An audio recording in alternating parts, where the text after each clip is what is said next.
चावल का एक दाना। प्लीज सब्सक्राइब @सीमा मुदगिल।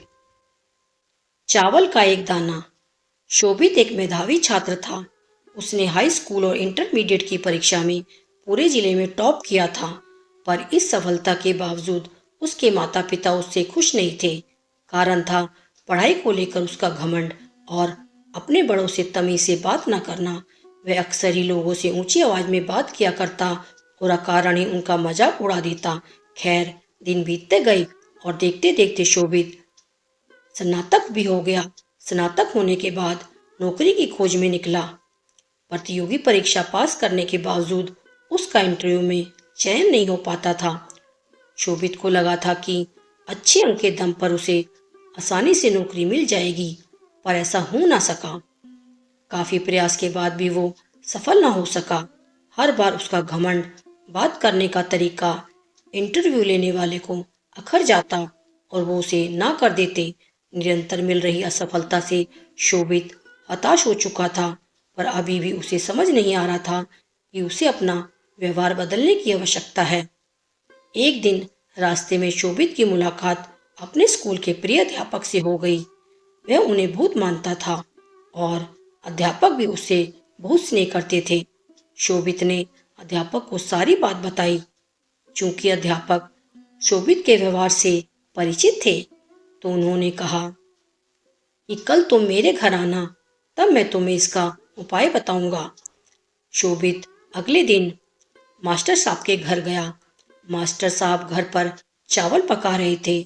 दोनों आपस में बात ही कर रहे थे कि मास्टर साहब ने शोभित से कहा, जाके देख के आओ कि चावल पके कि नहीं।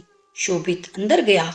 उसने अंदर से ही कहा कि सर, चावल पक गए हैं, मैं गैस बंद कर देता हूँ। मास्टर साहब ने भी ऐसा ही करने को कहा। अब शोभित और मास्टर साहब आमने सामने बैठे थे।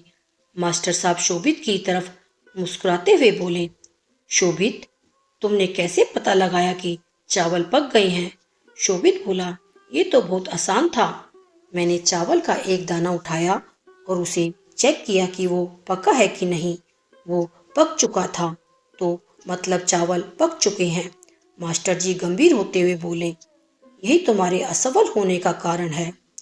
शोभित उत्सुकतावश मास्टर जी की ओर देखने लगा। मास्टर साहब समझाते हुए बोले कि एक चावल के दाने ने पूरे चावल का हाल बयां कर दिया।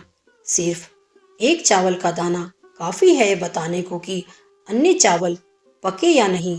हो सकता है कुछ चावल ना पके हों, पर तुम उन्हें नहीं खो सकते। वो तो सिर्फ खाते वक्त ही अपना स्वभाव बताएंगे। इसी प्रकार मनुष्य कई गुणों से बना होता है। पढ़ाई लिखाई में अच्छा होना उन्हीं गुणों में से एक है, पर इसके अलावा अच्छा व्यवहार, बड़ों के प्रति सम्मान, छोटों के प्रति प्रेम, सकारात्मक दृष्टिकोण, ये भी मनुष्य के आवश्यक गुण हैं। और सिर्फ पढ़ाई लिखाई में अच्छा होना ही कहीं ज़्यादा ज़रूरी है। तुमने अपना एक गुण तो पका लिया, पर बाकियों की तरफ ध्यान ही नहीं दिया। इसीलिए जब कोई इंटरव्यू लेता है तो तुम उसे कहीं से पके और कहीं से कच्चे लगते हो, और अध पके चावलों की तरह ही कोई इस तरह के कैंडिडेट को भी पसंद नहीं करता। शोभित को अपनी गलती का एहसास हो चुका था। वो अब मास्टर जी के यहाँ से नई एनर्जी लेके जा रहा था। तो दोस्तों, हमारे जीवन में भी कोई ना कोई बुराई होती है, जो हो सकता है हमें खुद नजर ना आती हो, पर सामने वाला बुराई तुरंत भाप लेता है।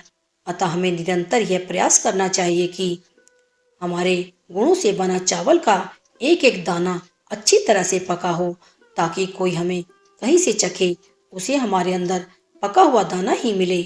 आपसे निवेदन है कि कृपया हमारे चैनल @सीमा मुदगिल को लाइक एवं सब्सक्राइब कीजिए और नई नई कहानियाँ पढ़िए, देखिए और सुनिए। यह कहानियाँ जो कि उदाहरण के रूप में हैं, यदि आप अपने बच्चों को और समाज में सुनाते हैं, तो निश्चित ही सभी का बेहतर चित्त एवं चरित्र निर्माण होगा। आपका बहुत बहुत धन्यवाद। आपकी सेवा में सीमा मुदगिल।